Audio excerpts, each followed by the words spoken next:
stories in the Bible too. What if I told you that there are hundreds of confirming witnesses, which give intricate detail to the stories in the Bible?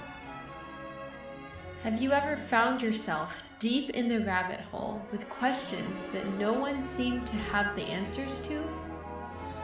Join us every other Friday at 9 p.m. Eastern Time for our Ask Me Anything series with author and researcher Zen Garcia, as he sheds light on the mysteries which have us all searching together.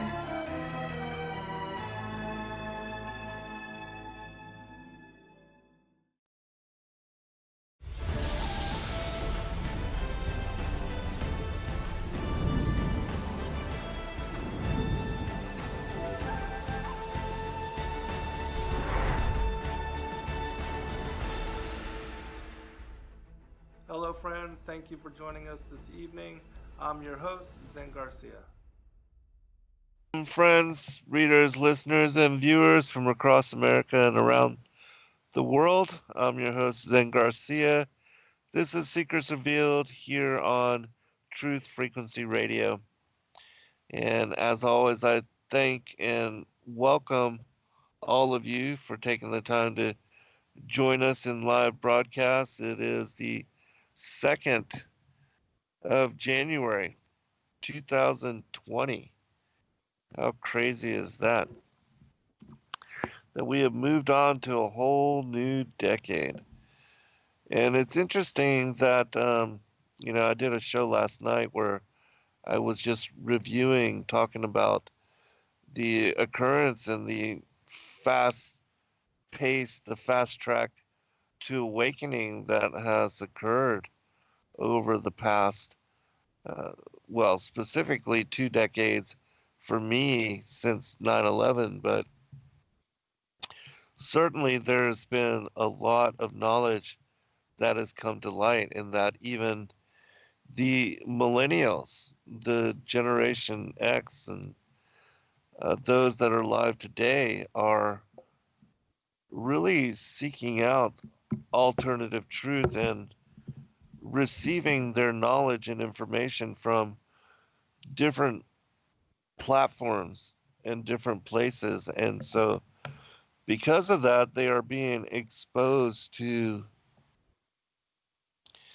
information that a lot of individuals that grew up on TV and mainstream propaganda channels like CNN and Fox News and ABC, CBS, NBC, MSNBC, all of those platforms that they've been kind of disconnected from that and haven't assumed the same kind of brainwashing that the previous generations of individuals that trusted and believed what the mainstream would present, which is Orwellian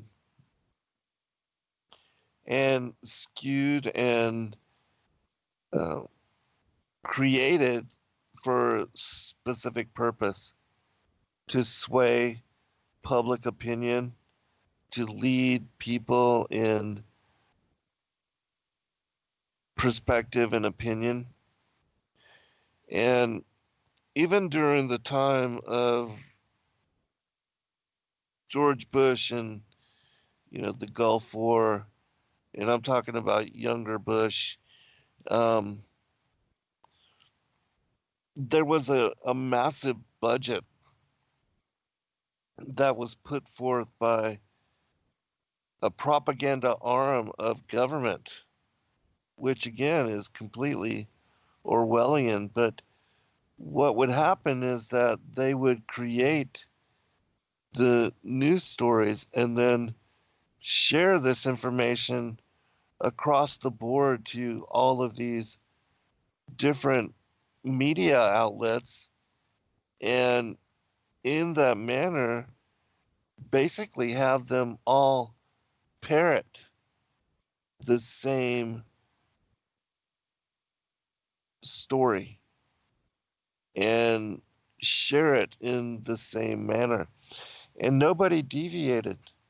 Nobody,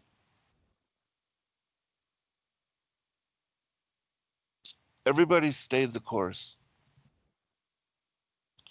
And so no matter what channel you turned it on and which different region of the world, or at least America, you'd have all these different anchors and all of these different bobbleheads and um, media anchors parroting the same lines and repeating the same stories,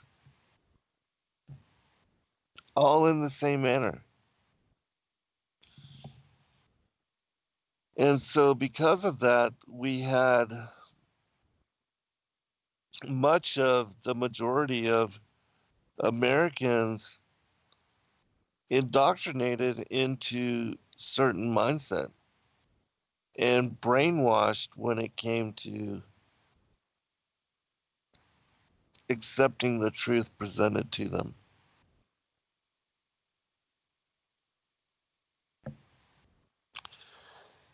And now we see the same kind of thing kind of creeping into the the alternative truth media and various platforms, YouTube especially, that there was a time, back in 2007, that's when I first got on YouTube. But back then, you could actually seek out and find information on any topic and have it kind of be wholesome. There was not the manner of propaganda and disinformation permeating YouTube as you find now, and that there are established troll sites and established, I think, individuals that are paid by this same propaganda arm to basically spread lies and to kind of, again, sway the conversation, control the dialogue, put forth uh, government approved, corporate approved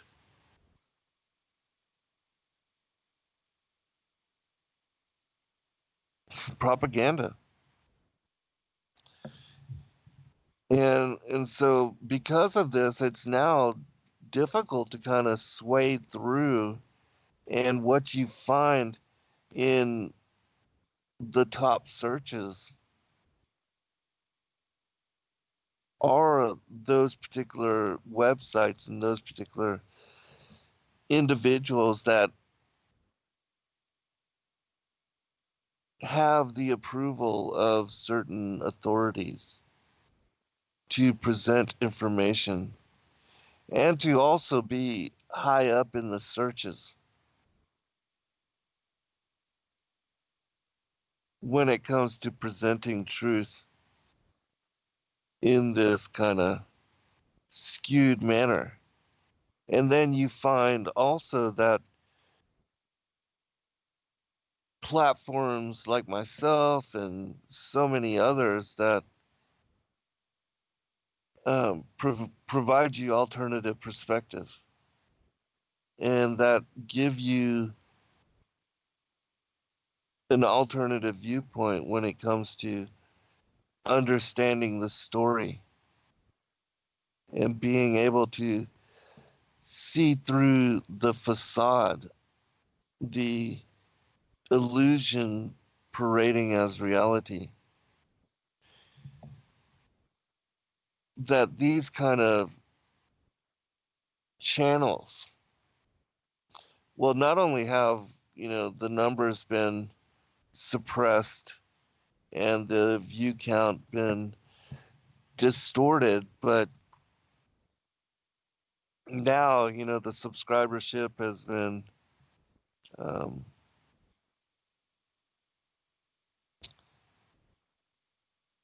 well, also suppressed, and people are being forcefully removed, unsubscribed. And so, these kind of tactics are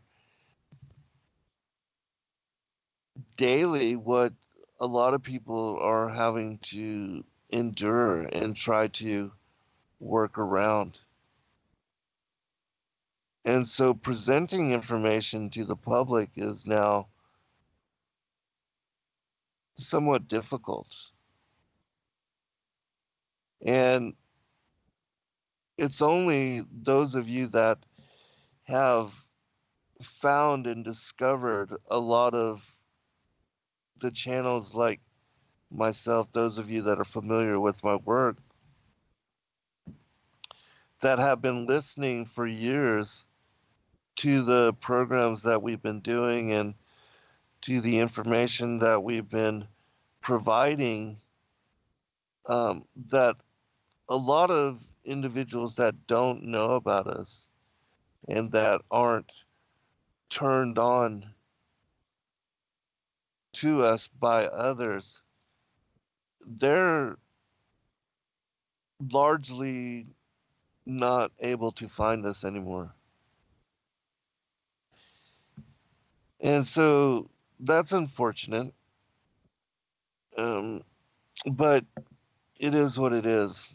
And so, I do give thanks and I am grateful to those of you that have been longtime listeners and longtime supporters of our work, and know that we do greatly, appreciate your fellowship and also your support, because as you know, again, a lot of people, and we did at one time, we had the monetization of our channel dismantled for a very long time, and was very fortunate to have that put back into place. How long that will last, I don't know. Certainly, we know that they are on a rampage and that they are attempting to squash channels like us, and larger channels have already been completely wiped out. And so, those of us that have been doing this, we are being forced to consider, finding other avenues and finding other places to go to present our material. And yeah, that's a difficult thing as well, because um, in the two channels that we run here on YouTube, there is some 1,600 to 1,700 videos uploaded, averaging 2 hours each. I mean, that's a lot of content and a lot of comments, and a lot of conversations, a lot of opinions. A lot of people have spent a lot of time sharing their opinion and sharing um, influence, how much we have influence and impacted their lives. And these kind of things are irreplaceable. The footprint that we have all of us, those of us that are content creators, that we have made upon the internet over the years and years and years that we have been doing these kind of things.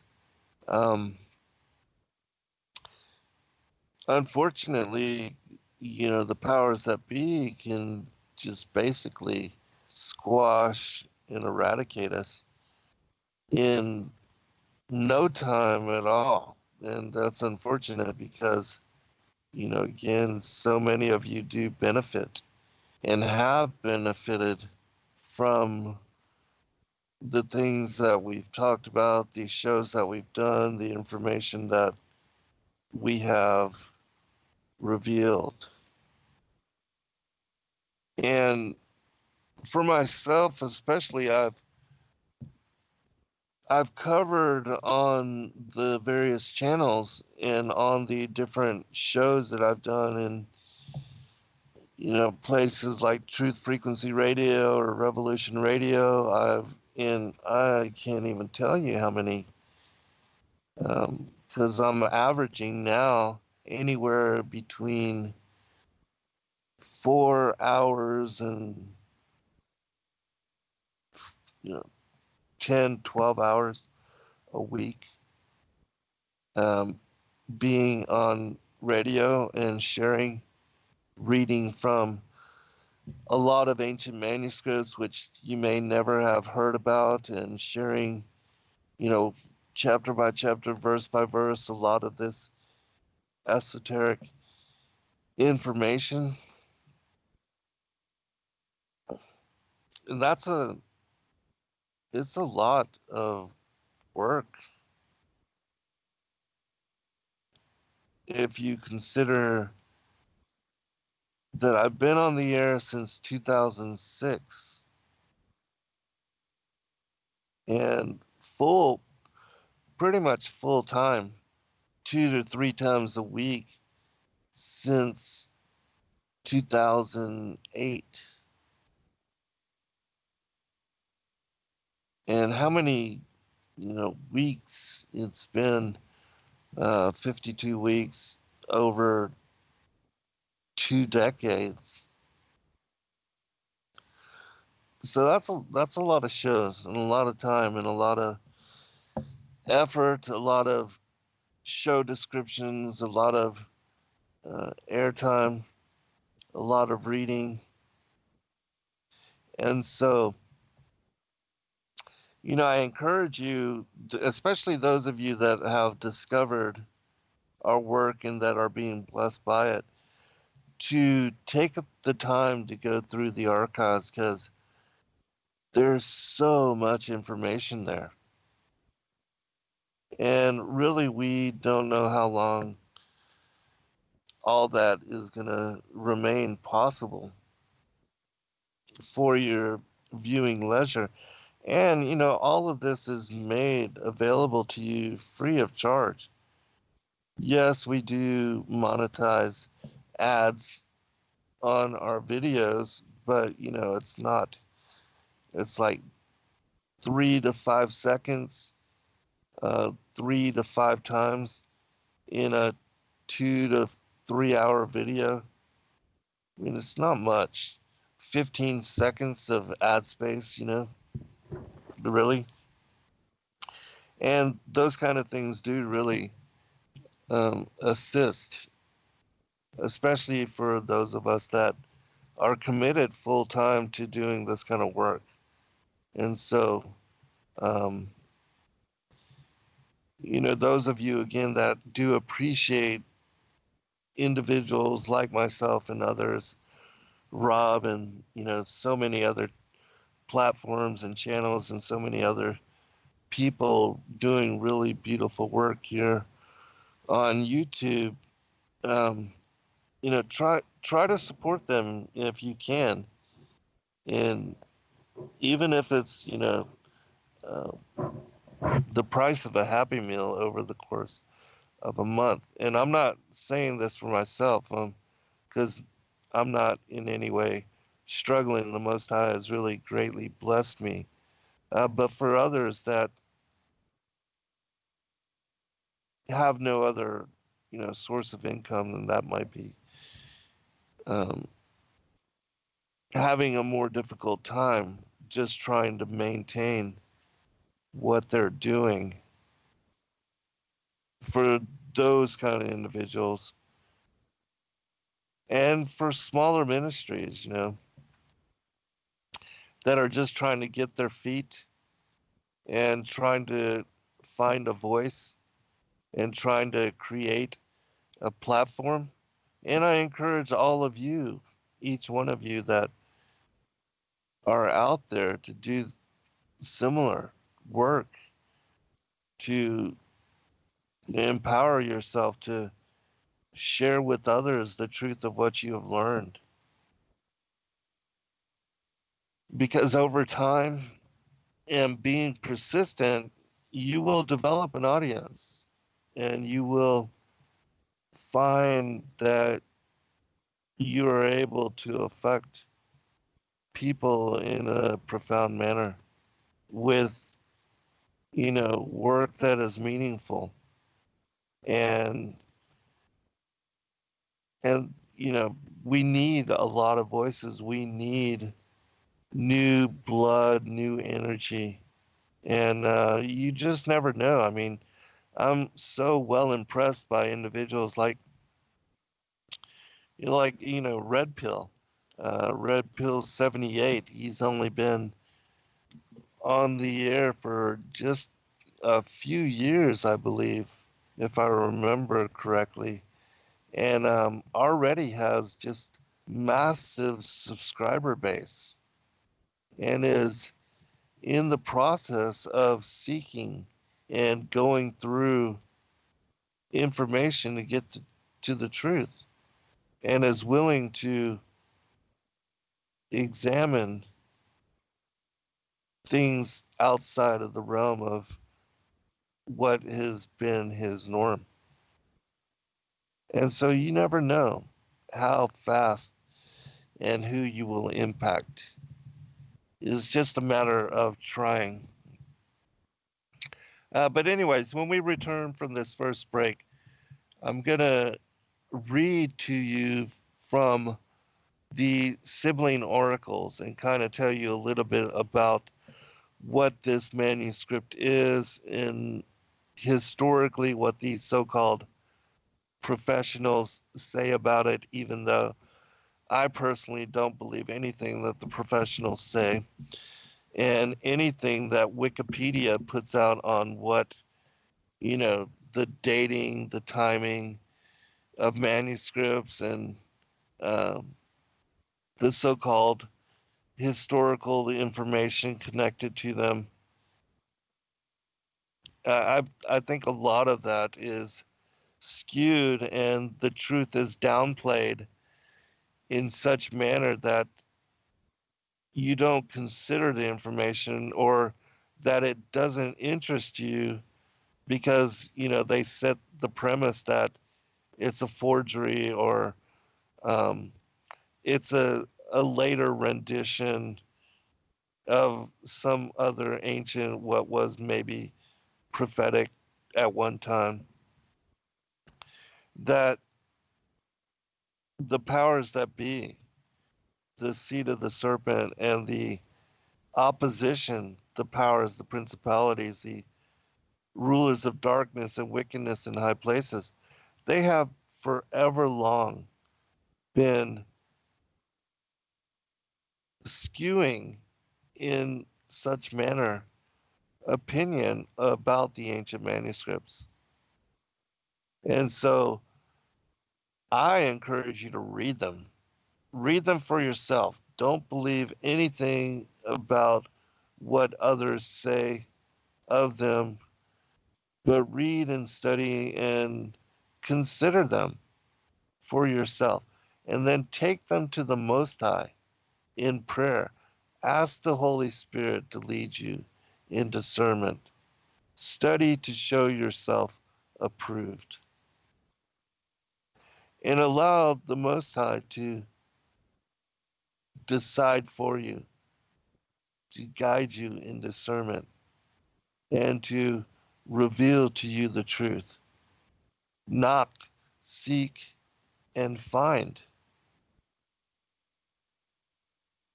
But don't believe the opinions of others, and especially don't accept their interpretations of these different manuscripts, these ancient uh, mythologies and legends.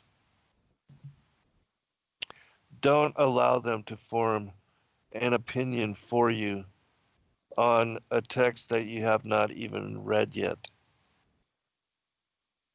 Read it for yourself, study it and examine it for yourself, and consider that historically truth has been kept from you. Information that has and is prophetic, knowledgeable revelation, that kind of information has been disappeared, eradicated, dissolved, and extirpated to keep you in ignorance. And so don't assist them in keeping you dumbfounded, but break free. Break the chains of the matrix on your mind and your spirit and examine things for yourself. All right, we'll be right back and we'll get into this.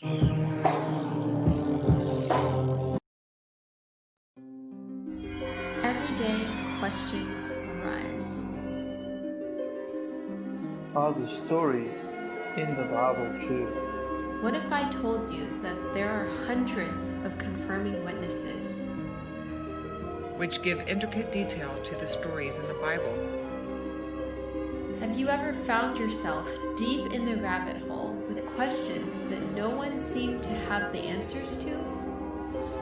Join us every other Friday at 9 p.m. Eastern Time for our Ask Me Anything series with author and researcher Zen Garcia, as he sheds light on the mysteries which have us all searching together.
friends. Thank you for joining us this evening. I'm your host, Zen Garcia.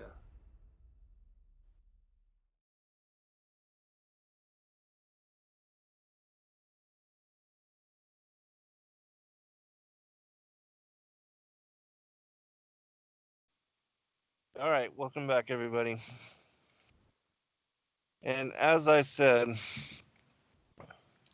I want to share with you a little bit about the Sibling Oracles. And the reason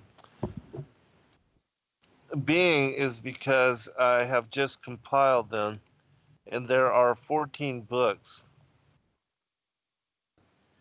and released them in their own collection. And this is one of the two that I kind of put together in quick assembly last month while I've been working on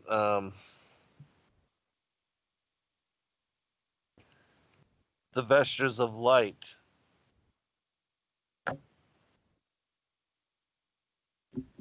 and the garments or the Rod of Wonder, which I am projecting should be available within 3 months, if not sooner, depending on how quickly I'm able to finish up that portion that, because I am down to, I think, the last chapters, last one or two chapters. And so if I can get that and then proofread it, and I know there's some information I'm going to have to just exclude from it,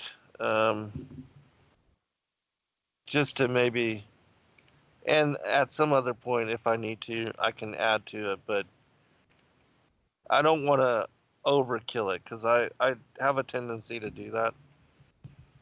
Just because there's so much information that I discover and so much that I want to present to you. But specifically tonight, I'm going to be reading from the second book of the Sibling Oracles, which is my most favorite. And the reason being is because it is specific to the end of days. And this particular text we have included with the Great Commission, the third book, which is on the end time apocalypses. But this newer one, as I said, it contains all 14 manuscripts of the Sibling Oracles, which, as I said, I will read a little bit about it. It was translated from the Greek. It was written by several, Sibyls are like prophetesses. And over the time of the Etruscan and the Roman empires, and originally it was from the 6th century BC and leading up to the 1st century and the conversion of the Roman Empire to Christianity, that a lot of this was foreseen. And I believe that a lot of this is also messianic, in that it speaks about and reveals Yahushua as the Son of God and also as Savior Messiah. And, even though these prophetesses were not Christian and predated Christianity, they foresaw what was the whole incarnation of Christ into embodiment and the impact and the influence that he would have on the world. So I'll read just a little bit of information from this. It says, as the translator notes, this collection should more properly be titled the Pseudo-Sibling Oracles.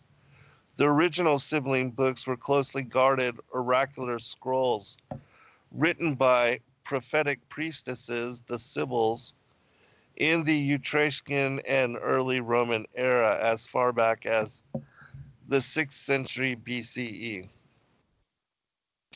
These books were destroyed partially in a fire in 83 BC and finally burned by the order of the Roman general Flavius Stilicho in 365 to 408 CE.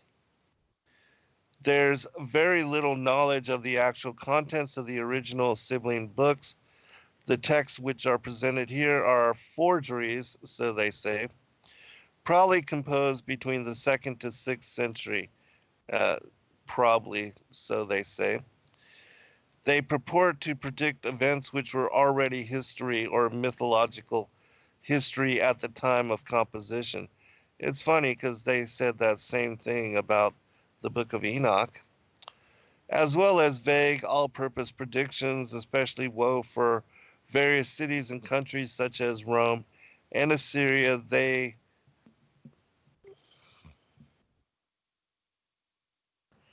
are an odd pastiche of Hellenistic and Roman pagan mythology, including Homer and Hesiod, Jewish legends such as the Garden of Eden, Noah, and the Tower of Babel, thinly veiled references to historical figures such as Alexander the Great, Cleopatra, as well as a long list of Roman emperors, and last but not least, the Gnostic and early Christian homilies and eschatological writings, all in no particular order. There may be actual residue of the original sibling books wedged in here and there, but this is dubious, or so they say. Anything that is prophetic and that is messianic, they, of course, downplay. And it's always been that way. That's the whole controversy for and about and behind the arguments for and against the Book of Enoch was that, because they have prophecies of Christ as the Son of Man contained within them, or, the elect one, or the Ancient of Days, that they have to be, or had to have been written after his coming and after his entrance into flesh form. And, it's the same kind of thing that they try to say about the Old Testament prophecies as well, or to the extra biblical prophecies, even the Targum, the numerous prophecies on the word of the Lord and his incarnation and entrance into flesh form, and how all this was covered up. So it's nothing new under the sun. They do the same thing with everything else. And that's why I personally do not trust professional opinion and the so-called, you know, scholastic PhD, those who are and consider themselves to be um, authoritative and respected and should be well honored opinion on extra biblical and ancient manuscripts. Even if you consider the Nag Hammadi codices, how everybody teaches, every so-called expert teaches that the Demiurge is Yahweh of the Old Testament, when this is in fact absolutely not true.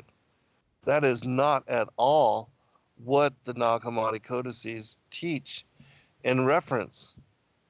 And all you have to do is look up the passages within the codices that tell you exactly who the Demiurge is.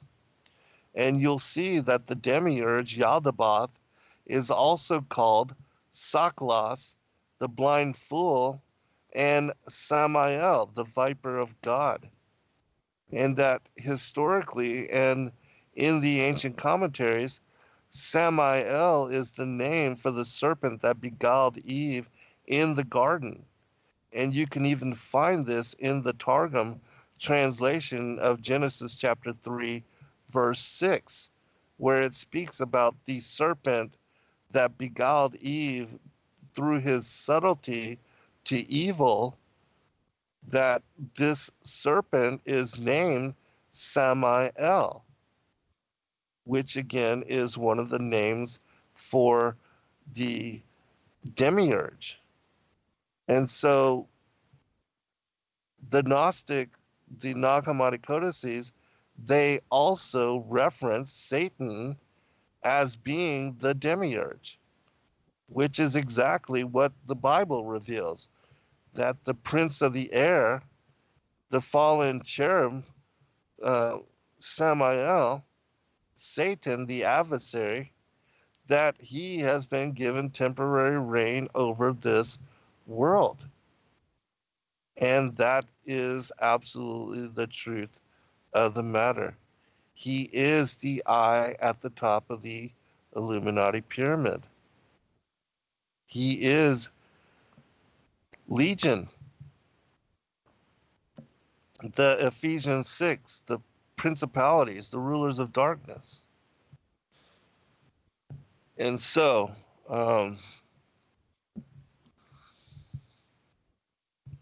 we'll get into this text and then you'll see just in me reading it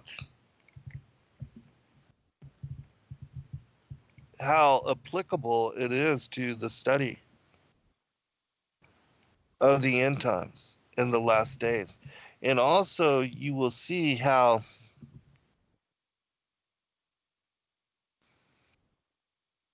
it reveals, um, just like in Revelation, the story of the stars crashing to the earth, the sun um, turning black and the moon turning blood red, these kind of things. And I'm wondering actually if I should skip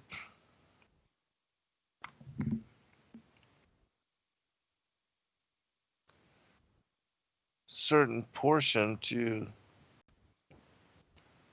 get through all of this.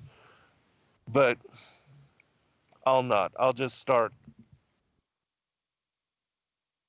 at the beginning of the text. We'll see how far we get through. And then if I need to, I'll skip towards the end. All right. The Sibling Oracles, Book 2. Now, while I'm much entreated, God restrained my wise song, also in my breast again. He put the charming voice of words divine. In my whole body terror stricken, these I follow, for I know not that I speak, but God impels me to proclaim each thing. But when on earth comes shocks, fierce thunderbolts, thunders and lightnings, storms and evil blight, and rage of jackals and of wolves, manslaughter, destruction of men and of lowing kind, four-footed cattle and laborious mules, and goats and sheep, then shall the ample field be barren from neglect, and fruits shall fail, and there shall be a selling of their freedom among most men, and robbery of temples, and then shall after these appear of men the 10th race, when the earth shaking lightener shall break the zeal for idols, and shall shake the people of seven-heeled Rome, and riches great shall perish, burned by Vulcan's fiery flame. And then shall bloody signs from heaven descend, but yet the whole world of unnumbered men in rage shall kill each other, and in tumult shall God send famines, plagues, and thunderbolts on men who without justice judge of rights, and lack of men shall be in all the world, so that if anyone beheld a trace of a man on earth, he would be wonderstruck. And then shall the great God who dwells in heaven, Savior of pious men, in all things prove. And then shall there be peace and wisdom deep, and the fruit-bearing land shall yield again abundant fruits, divided not in parts, nor yet enslaved. And every harbor then, and every haven shall be free to men, as formerly, and shamelessness shall perish. And then will God show mortals a great sign, for like a lustrous crown shall shine a star, bright, all resplendent from the radiant heaven. Days, not a few, and then will he display from heaven a crown for contest unto men who wrestle, and then there shall be again a mighty contest of triumphal march into the heavenly sky, and it shall be for all men in the world, and have the fame of immortality. And every people shall then in the immortal contest strive for splendid victory. For no one there can shamelessly with silver buy a crown, for unto them will the pure Christ adjudge that which is due, and crown the ones approved, and give his martyrs an immortal prize, who carry on the contest unto death. And unto chaste men who run their race well will he the incorruptible reward of the prize give, and to all men allot that which is due. And also to strange nations that live a holy life and know one God, and those who have regard for marriages and keep themselves far from adulteries.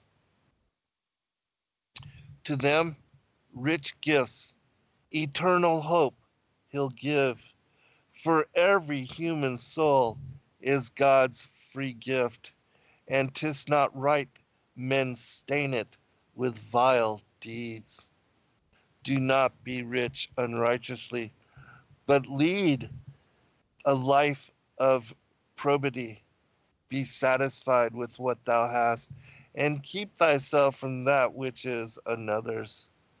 Speak not what is false, but have a care for all things that are true. Revere not idols vainly, but the God imperishable. Honor always first, and next thy parents. Render all things due, and into unjust judgment come thou not. Do not cast out the poor unrighteously, nor judge by outward show. If wickedly thou judgest, God hereafter will judge thee. Avoid false testimony. Tell the truth. Maintain thy virgin purity, and guard love among all. Deal measures that are just, for beautiful is measure full to all. Strike not the scales out one side, but draw them equal. Forswear not ignorantly, nor willingly. God hates the perjured man in that he swore. A gift proceeding out of unjust deeds, never receive in hand. Do not steal seed. Accursed through many generations, he who ticket unto scattering of life. Indulge not vile lust, slander not, nor kill. Give the toil worn his hire, and do not afflict the poor man. Unto orphans help afford, and to widows and the needy talk with sense. Hold fast in heart a secret. Be unwilling to act unjustly, nor yet tolerate unrighteous men. Give to the poor at once, and say not, come tomorrow. Of thy grain give to the needy with perspiring hand. And that portion right there fits, I mean, with not only the commandments, the Ten Commandments, but the whole thing of basically do unto others as you would want them to do unto you, to take care of the less fortunate, the orphan, the widow, those in need.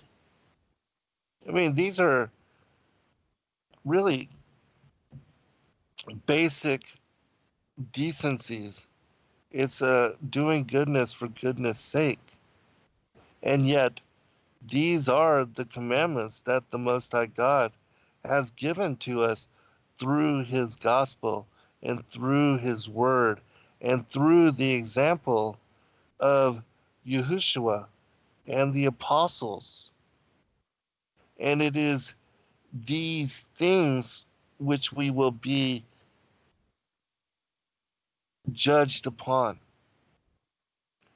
in whether we acted in accordance with the mandates that he has given to us, revealed to us, and shared with us through the patriarchs, the prophets, and the apostles. And so, it's nothing overly um, burdensome. I mean, really, it's easy if you're a common, decent, and kind of regular human being. All right, let's continue.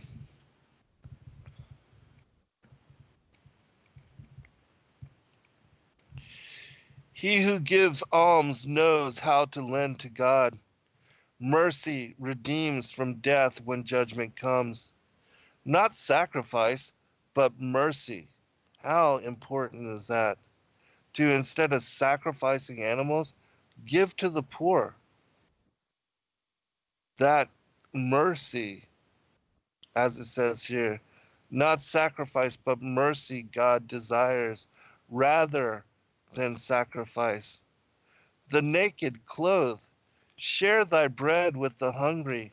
In thy house receive the shelterless and lead the blind. Pity the shipwrecked, for the voyage is uncertain. To the fallen give a hand, and save the man that stands without defense. Common to all is suffering. Life's a wheel, riches unstable. Having wealth, reach out to the poor thy hand. Of what God gave to thee, bestow thou also on the needy one. Common is the whole life of mortal men, but it comes out unequal.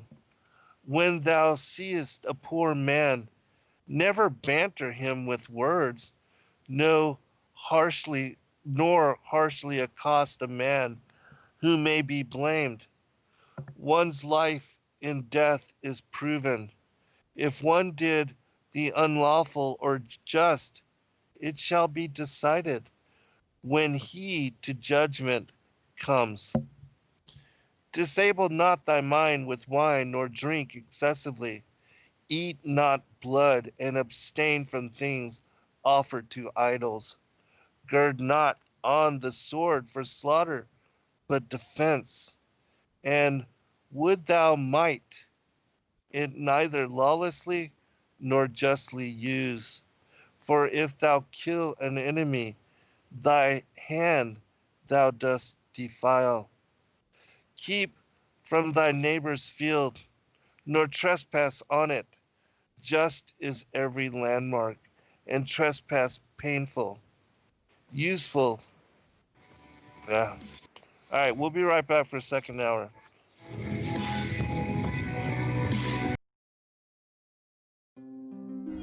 Every day, questions arise. Are the stories in the Bible true? What if I told you that there are hundreds of confirming witnesses? which give intricate detail to the stories in the Bible. Have you ever found yourself deep in the rabbit hole with questions that no one seemed to have the answers to? Join us every other Friday at 9 p.m. Eastern Time for our Ask Me Anything series with author and researcher Zen Garcia, as he sheds light on the mysteries which have us all searching together.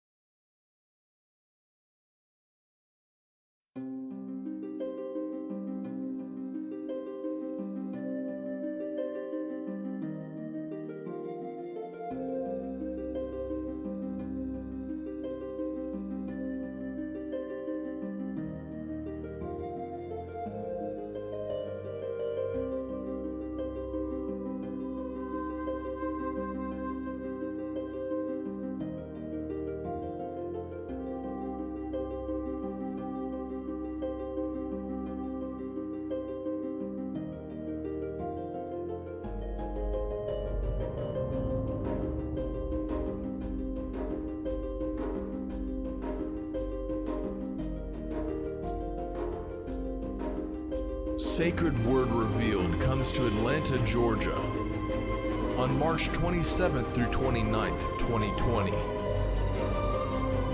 Purposed to reveal end times mysteries, to prepare the final generation, we must don the full armor of God. Featuring Zen Garcia, Gary Wayne, Stephen and Yana Ben Noon, Dr. Stephen Pidgeon, Justin James Garcia, Dr. Joy Pugh, Rob Skiba, Laurel Austin,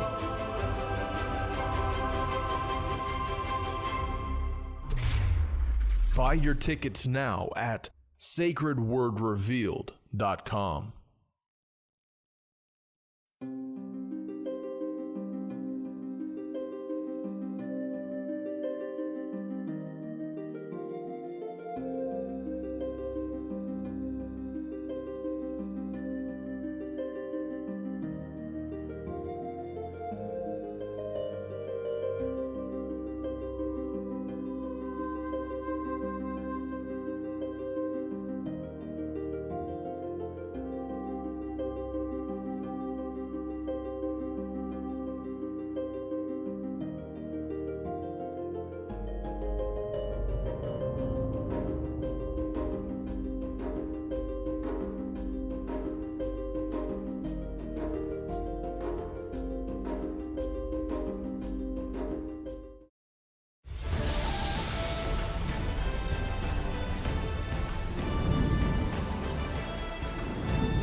Hello friends, thank you for joining us this evening.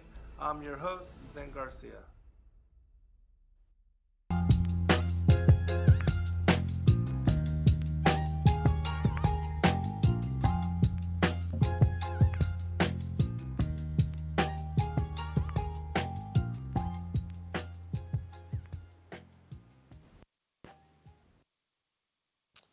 All right, welcome back, everybody, for a second hour. I'm your host, Zen Garcia. This is Secrets Revealed here on Truth Frequency Radio. And I thank all of you that are in the chat. Um, Greatly appreciate the dialogue and the fellowship. We're like a family, an ecclesia, and it's a beautiful thing to see everybody just wishing each other blessing and bounty. Um, I'm going to continue reading. I am uh, sharing from the Sibling Oracles, especially specifically the second book, which is about the judgment and the end of days and the distinction of that which is bestowed upon the wicked and the righteous.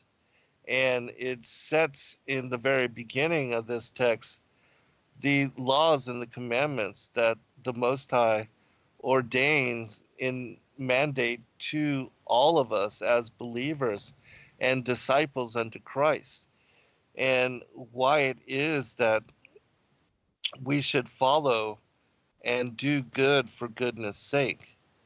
Because again, as this text says, riches are fleeting. You never know when life will turn upside down. And so, in times when you can aid those that are in need, and the time when, things may be flip flop and you find yourself suffering and in similar need, that because of the help that you provided previously, that God will bless you in similar manner. And so that's the way of it, that we are here to encourage, empower, and to care for and take care uh, of the ills and the needs and the suffering of each other and one another, to make the journey um, a little less daunting. All right, continuing. Useful is possession of lawful wealth, but of unrighteous gains 'tis worthless. Harm not any growing fruit of the field, and let strangers be esteemed in equal honor with the citizens. For much enduring hospitality shall all experience as each other's guests. But let there not be anyone a stranger among you, since ye mortals, all of you, are of one blood, and no land has for men any sure place. I would add here, though, even though, yes, we are of one blood, there are those that are the children of the devil, and they most certainly are at odds, enmity, the seed of the woman and the seed of the serpent. So be aware and recognize that they are the enemies of humanity, and that they are those that are aligned against the goodwill of you know common people everywhere in the world. All right, continuing. Wish not nor pray for wealth, but pray to live from few things, and possess nothing at all unjust. The love of gain is mother of all evil. Do not long for gold or silver. In them there will be a double edged and soul destroying iron. A snare to men continually are gold and silver. Gold of evil source, of life destructive, troubling all things. Would that thou wert not to mortals such a longed for bane. For wars because of thee, and pillaging and murders come, and children hate their sires, and brothers and sisters those of their own blood. Plot no deceit, and do not arm thy heart against a friend. Keep not concealed within a different thought from what thou speakest forth, nor, like rock clinging polyp, change with place, but with all be frank, and things from the soul speak thou forth. Whosoever wilfully commits a wrong, an evil man is he. But he that does it under force, the end I tell not. But let each man's will be right. Pride not thyself in wisdom, power, or wealth. God only is the wise and mighty one, and full of riches. Do not vex thy heart with evils that are past, for what is done can never be undone. Let not thy hand be hasty, but ferocious passion curb. For many times has one in striking done murder without design. Let suffering be common, neither great nor overmuch. Excessive good has not brought forth to men that which is helpful, and much luxury leads to immoderate lusts. Much wealth is prowl, and makes one grow to wanton violence. Passionate feeling creeping in affects destructive madness. Anger is a lust, and when it is excessive, it is wrath. The zeal of good men is a noble thing, but of the base is base. Of wicked men, the boldness is destructive, but renown follows that of the good. To be revered is virtuous love, but that of caprice works increase of shame. A silly man is called very agreeable among his fellows. With moderation eat, drink, and converse. Of all things, moderation is the best. But trespass of its limit brings to grief.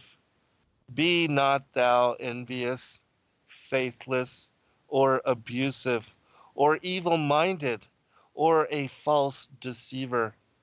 Be prudent and abstain from shameless deeds. Imitate not what's evil, but leave thou vengeance to justice. For persuasion is a useful thing, but strife engenders strife. Trust not too quickly, ere thou see the end. This is the contest. These are the rewards. These are the prizes. And this the gate of life.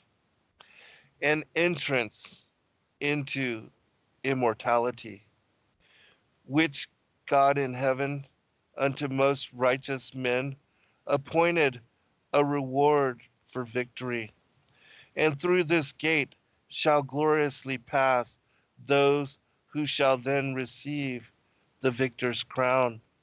But when this sign shall everywhere appear, children with gray hair on their temples born, and human sufferings, famines, plagues, and wars, and change of times, and many a tearful wail.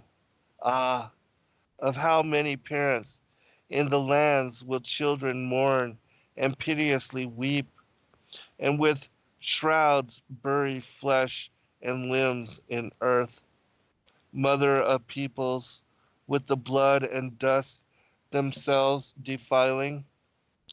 O ye wretched men of the last generation, evil doers, terrible, childish, not perceiving this, that when the tribes of women do not bear, the harvest time of mortal men is come. Near is the ruin when impostors come instead of prophets speaking on the earth. And Beliar shall come, and many signs perform for men. See, I just want to stop here for just a second and emphasize that with the last generation comes the Antichrist, who's here spoken of as Beliar. And Beliar is one of the names of Baal.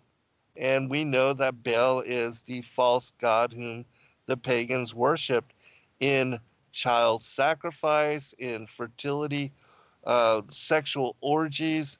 I mean, all kind of abomination. And so the last generation is connected to these things. And so we're getting again into prophecy. All right, continuing. And Beliar shall come, and many signs perform for men. And then of holy men, elect and faithful, there shall be confusion, and pillaging of them and of the Hebrews. And there shall be upon them fearful wrath, when from the east a people of 12 tribes shall come in search of kindred Hebrew people, whom Assyrian shoot destroyed, and over these shall nations perish. But they afterwards shall over men exceedingly mightily rule, elect and faithful Hebrews, and enslave them as before, since their power never shall fail. He that is highest of all, the all surveying, dwelling in heaven, will scatter sleep on men, covering the eyelids over. O blessed servants, whom when the master comes, he finds awake, and they all watched at all times, and expect with sleepless eyes, for it will be at dawn, or eve, or midday, but he sure shall come. And it shall be as I say, it shall be to them that sleep, that from the starry heaven the stars at midday will to all appear, with the two lights as the time hastens on. And when the Tishbit, this is Elijah, when the Tishbit urging from heaven his chariot celestial, and on earth arriving, shall to all the world display three evil signs of life to be destroyed. Alas, for all the women in that day who shall be found with burden in the womb. Alas, for all who suckle tender babes. Alas, for all who shall dwell on the waves. Alas, for women who shall see that day. For a dark mist shall hide the boundless world, east, west, and south and north.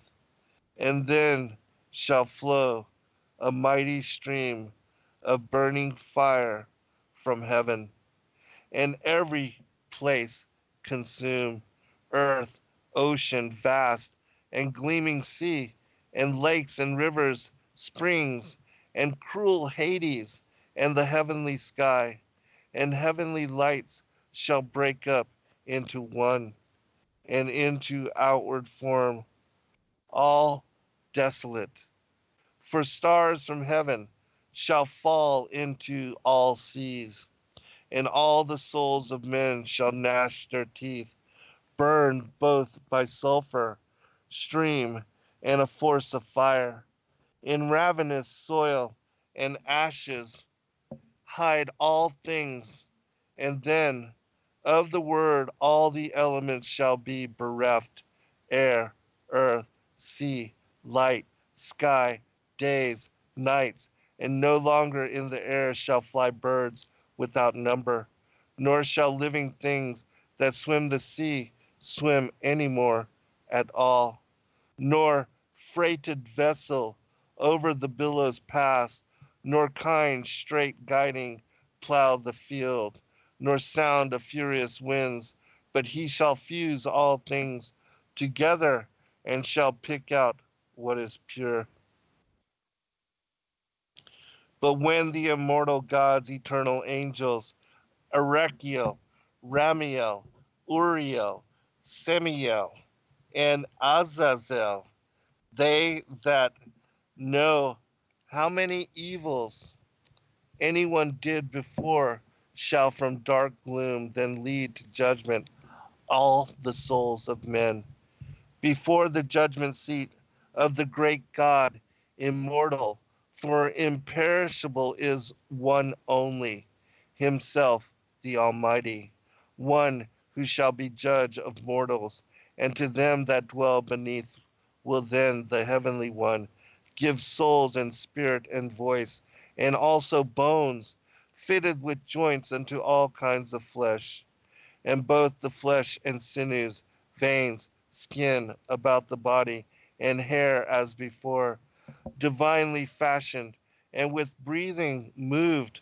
shall bodies of those on earth one day be raised.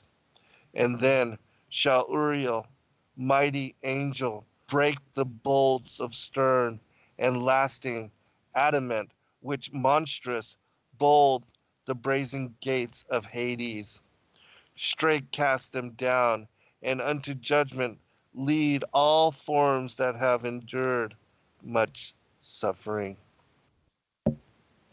Chiefly the shapes of the Titans born of old, and giants, and all whom the deluge whelmed, and all that perished in the billowy seas, and all that furnished banquet for the beasts and creeping things and fowls, these in a mass shall Uriel summon to the judgment seat.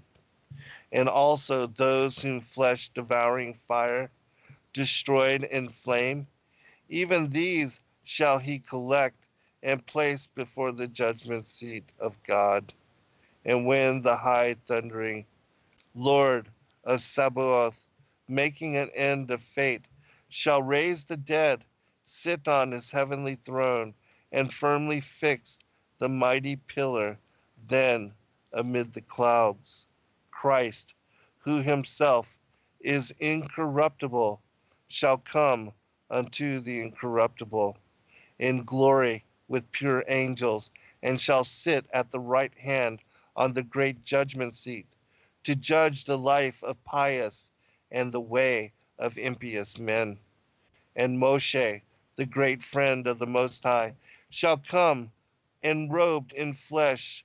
Also, great Abraham himself shall come, Isaac, Jacob, Joshua, Daniel, Elijah, Habakkuk, Jonah, and those whom the Hebrews slew. But he'll destroy the Hebrews after Jeremiah, all who are to be judged at the judgment seat, that worthy recompense they may receive, and pay for all each did in mortal life. And then shall all pass through the burning streams of flame unquenchable, but all the just shall be saved, and the godless furthermore shall to all ages perish, all who did evils aforetime and committed murders, and all who are accomplices therein, liars, thieves, ruiners of home, crafty and terrible parasites, and marriage breakers, pouring forth vile words, dread, wanton, lawless, idolaters, and all who left the great immortal God, became blasphemers, did the pious harm, destroying faith and killing righteous men, and all that with a shamelessness deceitful and double-faced rush in as presbyters and reverend ministers, who knowingly give unjust judgments, yielding to false words, more hurtful than the leopards and the wolves, and more vile and ill, that are grossly proud, and usurers, who gain on gains amass, and damage orphans and widows in each thing. and all that give to widows and to orphans the fruit of unjust deeds, and all that cast reproach in giving from their own hard toils, and all that left their parents in old age, not paying them at all, nor offering to parents filial duty, and all who were disobedient and against their sires, spoke a harsh word, and all that pledges took, and then denied them, and the servants, all who were against their masters, and again those who licentiously defiled the flesh, and all who loosed the girdle of the maid for secret intercourse, and all who caused abortions, and all who their offspring cast unlawfully away, and sorcerers and sorceresses with them, and these wrath of the heavenly and immortal God shall drive against the pillar where all shall around in a circle flow a restless stream of fire. And deathless angels of the immortal God, whoever is, shall bind with lasting bounds in chains of flaming fire, and from above punish them all by scourge most terribly. And in Gehenna, in the gloom of night, shall they be cast neath many horrid beasts of Tartarus, where darkness is immense. But when there shall be many punishments, yet afterward shall there a fiery wheel from a great river circle them around, because they had a care for wicked deeds. And then one here, another there, shall sires, young children, mothers nursing babes in tears wail their most piteous fate. No fill of tears shall be for them, nor piteous voice be heard of them that moan, one here, another there, but long worn under dark, dank Tartarus, and shall they cry, and they shall repay in cursed places thrice as much as all the evil work they did, burned with much fire, and all of them consumed by raging thirst and hunger, shall in anguish gnash their teeth, and call death beautiful, and death shall flee away from them. For neither death nor night shall ever give them rest, and many things in vain will they ask of God that rules on high, and then will he his face turn openly away from them. For he to erring men gave in 7 ages repentance, signs, by the hands of a virgin undefiled. But the others all to whom right and fair works, and piety and thoughts most just were dear, shall angels, bearing through the burning stream, lead unto light and life exempt from care.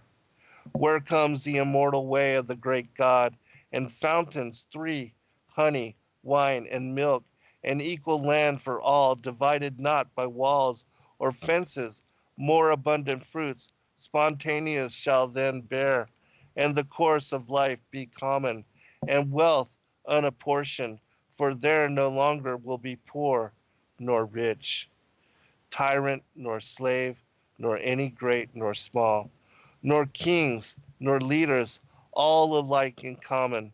No more at all will one say, night has come, nor morrow comes, nor yesterday has been, nor shall there many days of anxious care, nor spring, winter, summer heat, nor autumn be, nor marriage, nor yet death, sales, purchases, the set of sun, riding or rising. For a long day will God make, and to the pious will the Almighty God, imperishable, grant another thing, when they shall ask the imperishable God, that he will suffer men from raging fire and endless gnawing anguish to be saved, and this will he do. For hereafter he will pluck them from the restless flame, elsewhere remove them, and for his own people's sake send them to other and eternal life with the immortal in Elysian field, where move far stretching billows of the lake, of ever-flowing Arsharon profound. Ah, miserable woman that I am, what shall I be in that day? For I sinned, being busy, foolishly, about all things, caring for neither marriage bond nor reason. But even in my wealthy husband's house, I shut the needy out, and formerly I knowingly performed unlawful things. But, Savior, though I shameless things performed, do not from my tormentors, do thou from my tormentors rescue me. All right, we'll be right back for final segment.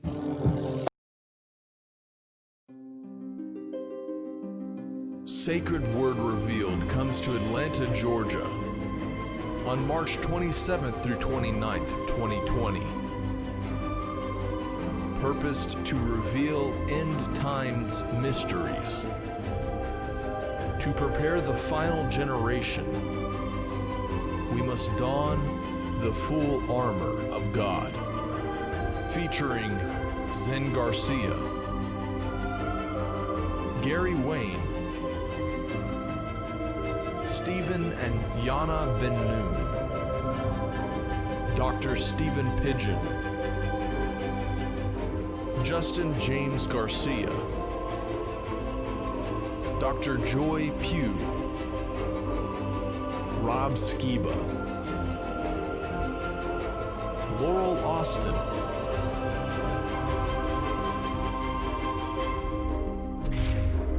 buy your tickets now at sacredwordrevealed.com.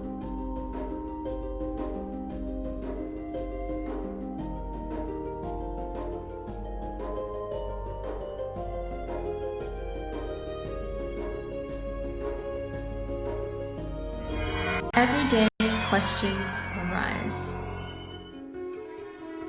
Are the stories in the Bible true? What if I told you that there are hundreds of confirming witnesses? which give intricate detail to the stories in the Bible. Have you ever found yourself deep in the rabbit hole with questions that no one seemed to have the answers to?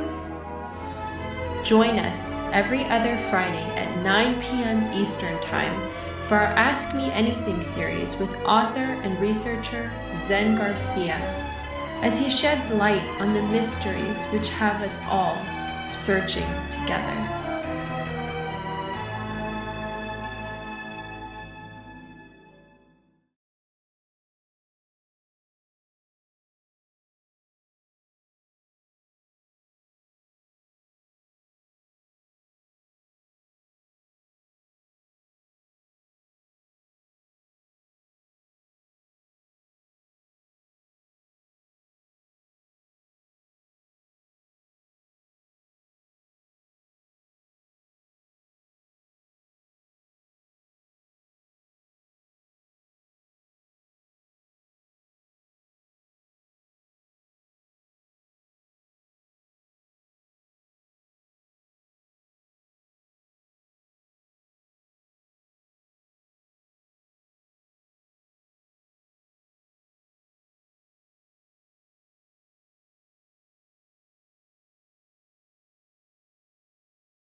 everybody for final segment.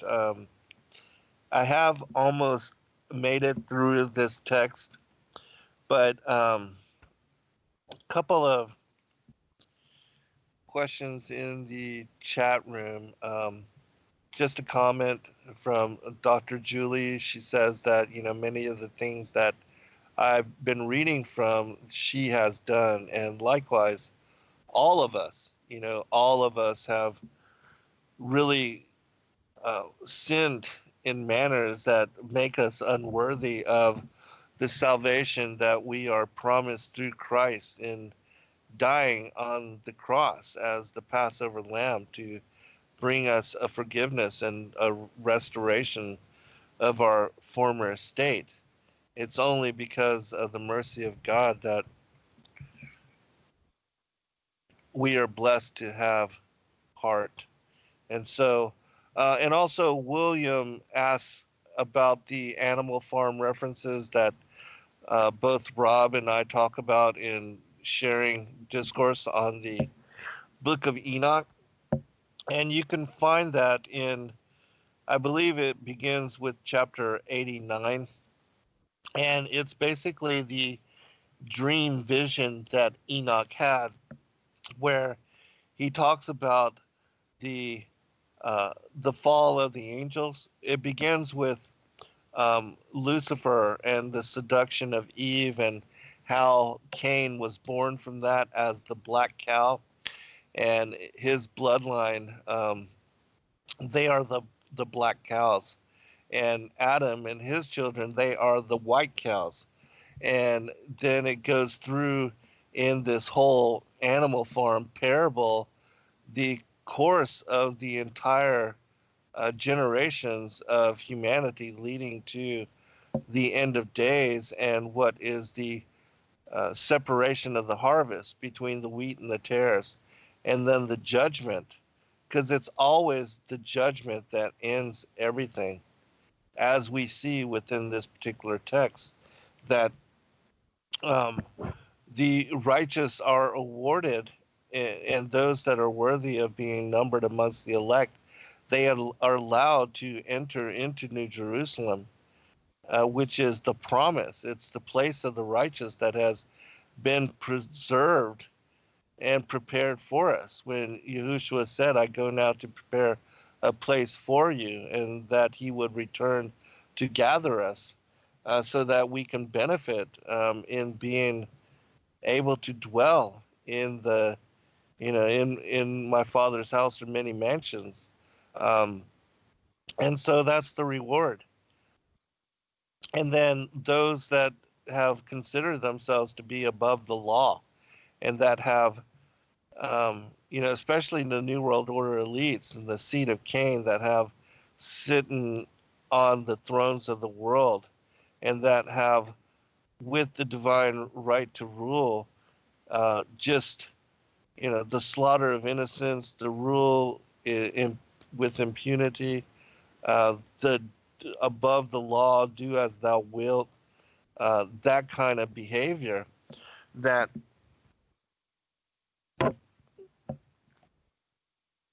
there's going to be a reckoning. There's going to be a recompense. There's going to be a judgment where they will get their just deserves. And so I'm going to finish because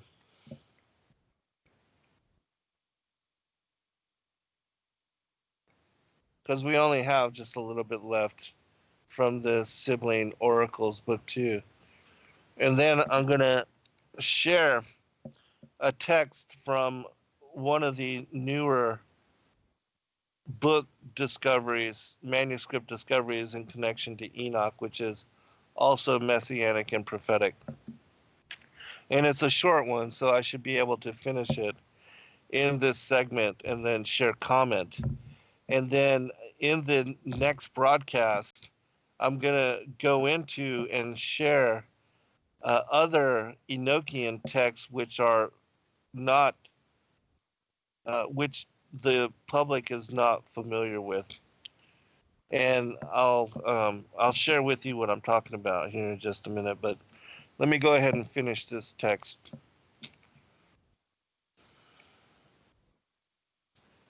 And I'm going to just begin at the top of this particular passage. This is the final segment. It says, "Where move far-stretching billows of the lake of ever-flowing Acheron profound, ah, miserable woman that I am, what shall I be in that day?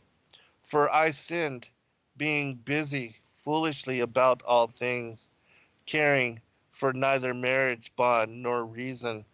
But even in my wealthy husband's house I shut the needy out, and formerly I knowingly performed unlawful things.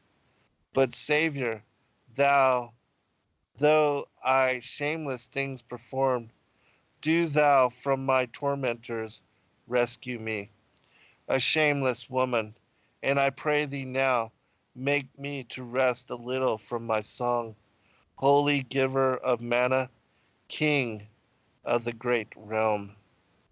And so, I pray that for all of us, that because we are unworthy and we all fall short and none are perfect, but because our Messiah is, that we can be redeemed through him. And, what an incredible blessing that is to have a God that loves us so much that he was willing to die on the cross for us and to allow himself to be brutalized in persecution so that he could, in dying a sinless death, redeem us to perfection through him.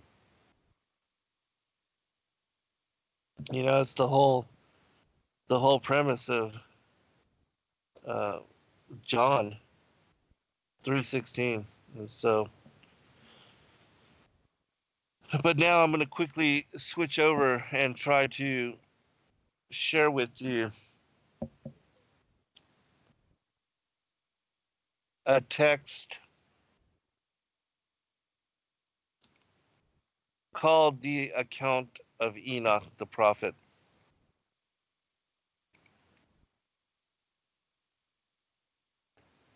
And what I was speaking about with regard to um, the texts that are found in this book that we put together called The Collected Works of Enoch, that usually what you will find in a book compilation on the book of Enoch is you'll find the first book of Enoch, the second book of Enoch, this book of the secrets of Enoch, and then the Hebrew text of third Enoch, which is about Enoch being transformed into Metatron from the perspective of a Rabbi Ishmael. And I'm not talking about the son of Abraham, but a different Ishmael. But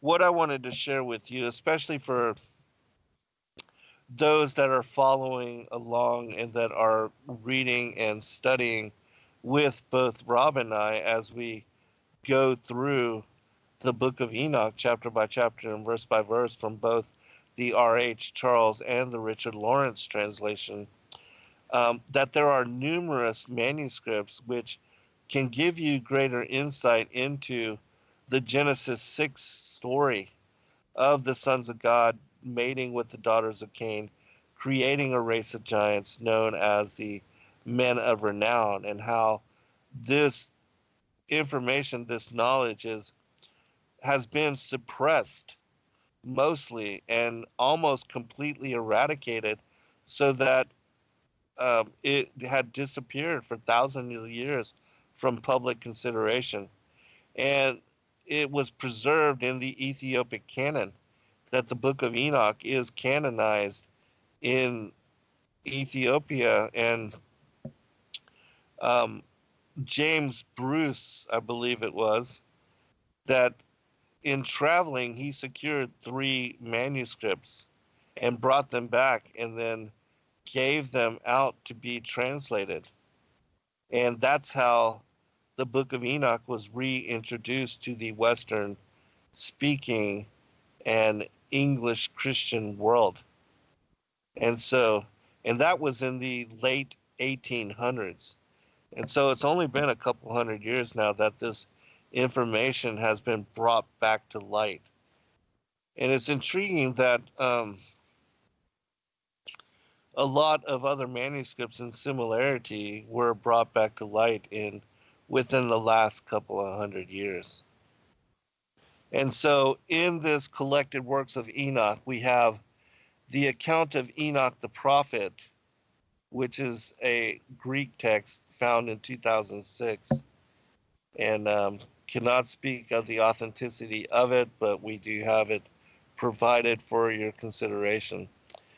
And then chapters 3 and 4 from the Book of Jubilees, of which Rob and I read in the portion of the Genesis timeline and the narrative of the creation week, where we got to the life of Enoch prior to the Genesis 6 passage on the sons of God.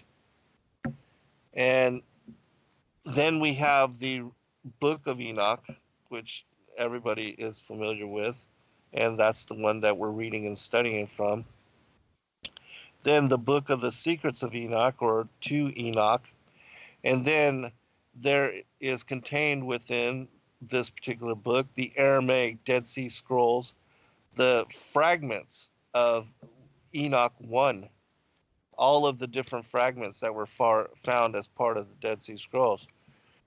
And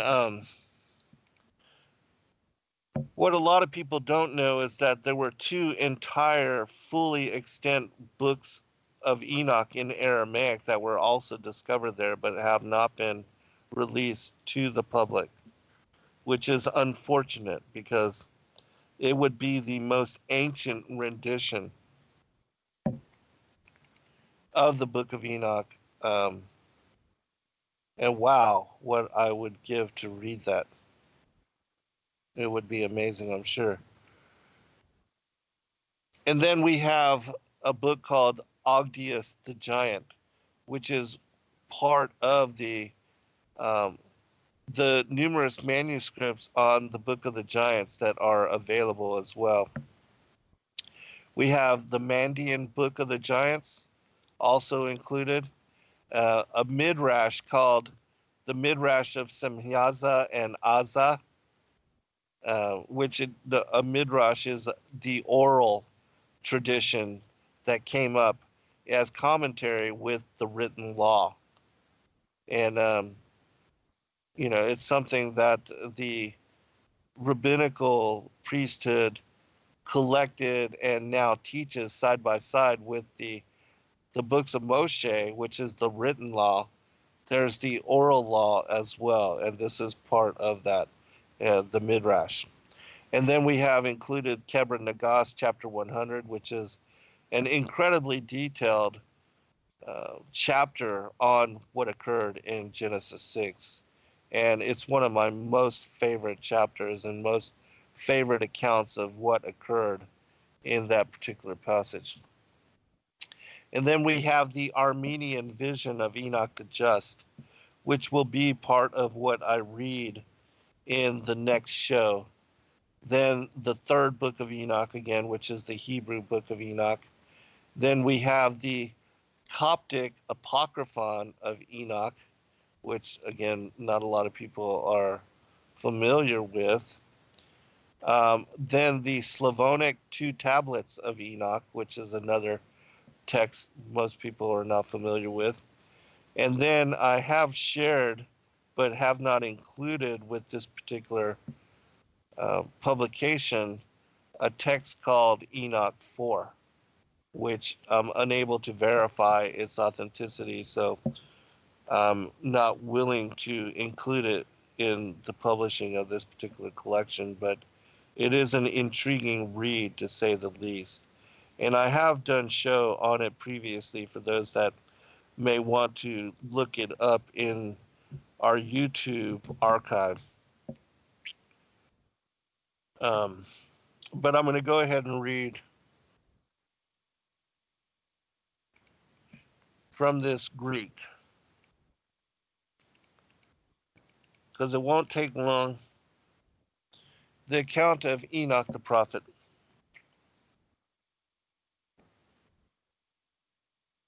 Enoch was shown a vision of the coming deluge. The Lord said, "My servant Enoch, you must warn the wicked generation that I tend to keep my promise. I will destroy every creation in the land, for they have corrupted all that I have made." Enoch asked, "Who will survive, my Lord?" God said, "I have a chosen vessel that will carry on the pure seed of righteousness. You will be taken before this great destruction comes. Warn the infidels." Enoch went out to the multitude and said, "Behold, the Lord is coming with 10,000 of his holy ones to mete out judgment to all those who are ungodly. You have sinned a grievous sin and forgotten the Creator of the world." After he said this, the multitude took up arms to kill him. And suddenly a whirlwind came from heaven, a storm of fire. Within the whirlwind of fire were seraphim, dragons of the power of God. All who saw this became blind in that moment, for their eyes were burned from their sockets. Enoch was then taken up into the heavens and disappeared from the land. No one knew where he went. He could not be found, for God took him to an appointed place, even to a place of holy ground. In this place, Enoch wrote books about the history of his people, from Adam until the time of his generation. And at that time, God showed him a vision of the great Leviathan and Behemoth. These two beasts were stirring up the proclamation, or the population in the end of days. Behemoth was a beast of liberty, and Leviathan was one of royalty and power. They began as one beast with a name called Phoenix. The phoenix died, and from the ashes arose these two great beasts. Behemoth eventually became greater and dictated its laws to the whole earth. It attacked Ishmael continually, even when he did not deserve to be punished. Then another beast came up. It awoke from a slumber. The beast was a dragon-like beast with 10 horns, returning to reclaim its 2 severed heads. That is, Leviathan and Behemoth. The 2 beasts fought for a while, but gave in afterwards. Now the dragon-like beast was again whole, and it ruled the whole earth. It placed its seal upon the multitudes, until one like the Son of Man came and destroyed the beast. After this vision, Enoch was afraid and stricken with awe. It came to pass that Noah entered the ark, and God fulfilled his will. And so you see, the reference to the Son of Man and destroying the beast kingdom, that again, like the first book of Enoch, which speaks about the Son of Man, the elect one in the Ancient of Days, and how judgment will be meted out at the final generation. When the harvest occurs, that this same thing is found reiterated in so much that is contained, even in the other, what I call the minor text of Enoch, that it references the same kind of occurrence, that he always alludes to Christ in second advent, and that it will be at that time that the war between the seed of the woman and the seed of the serpent is finally ended, concluded, because he said of the tares allow both to grow together until the time of the end. That if you root up the wheat, root up the tares, you root up the wheat with it.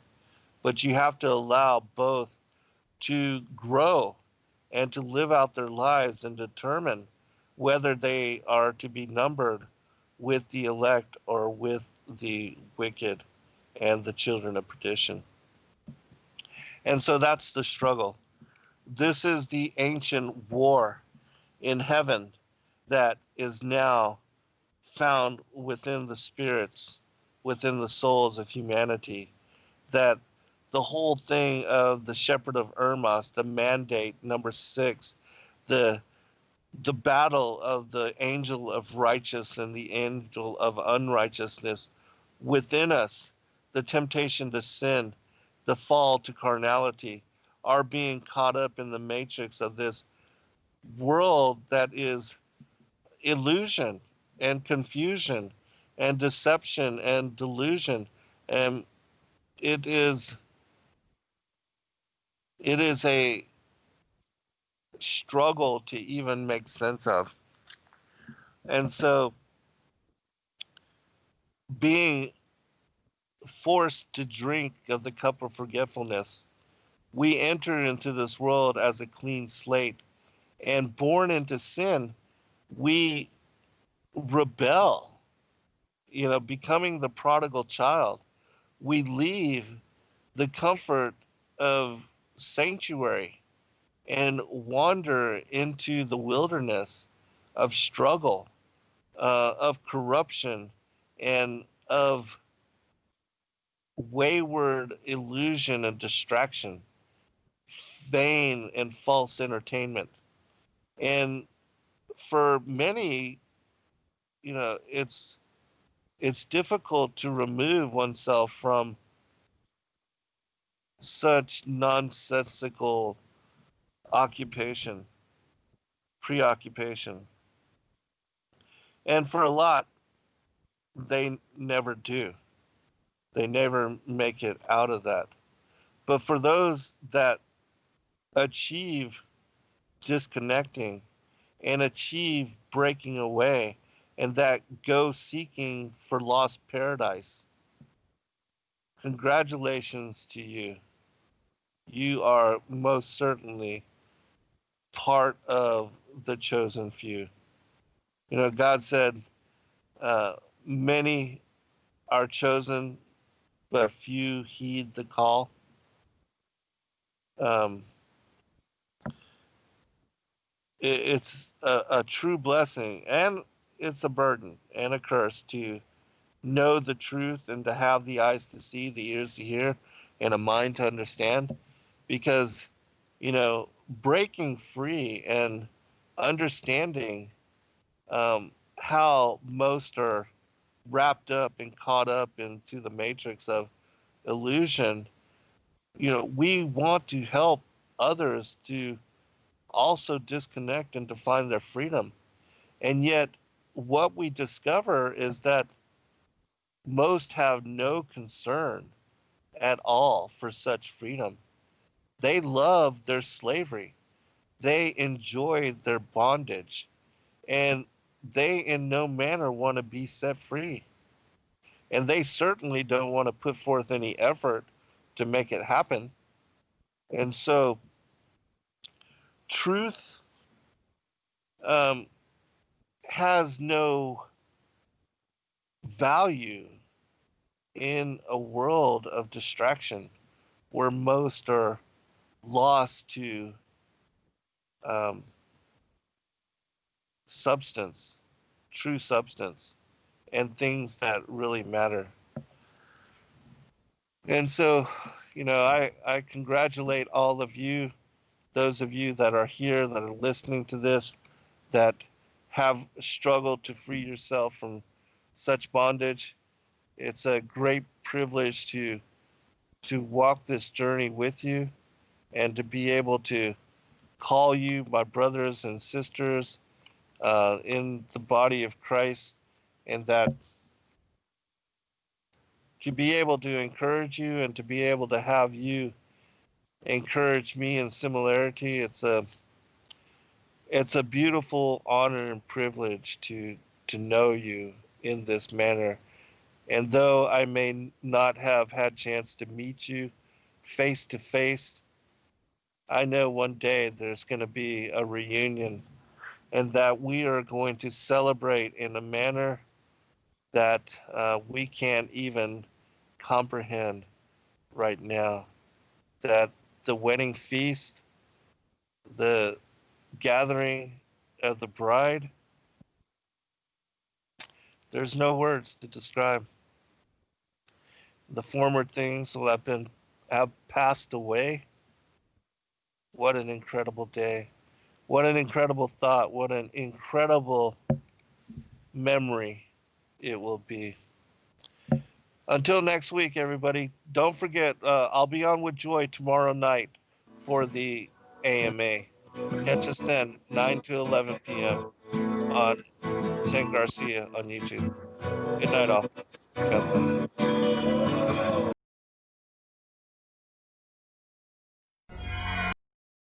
Sacred Word Revealed comes to Atlanta, Georgia on March 27th through 29th, 2020. Purposed to reveal end times mysteries, to prepare the final generation, we must don the full armor of God. Featuring Zen Garcia, Gary Wayne, Stephen and Yana Ben Noon, Dr. Stephen Pidgeon, Justin James Garcia, Dr. Joy Pugh, Rob Skiba, Laurel Austin,